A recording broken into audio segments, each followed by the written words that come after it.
This country was forged by generations of men and women who rolled up their sleeves with sweat on their brow and built the American dream.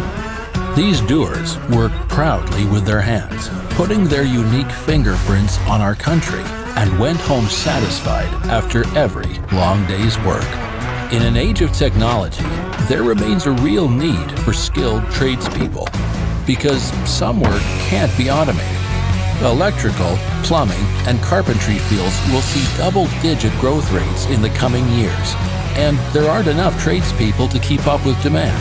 The Home Depot Foundation is making a commitment today to $50 million over 10 years to graduate 20,000 folks to be able to support the trades that are needed in our country today. In celebration of doers who take pride in working with their hands and who will build the next chapter of our country, we are proud to invest in you.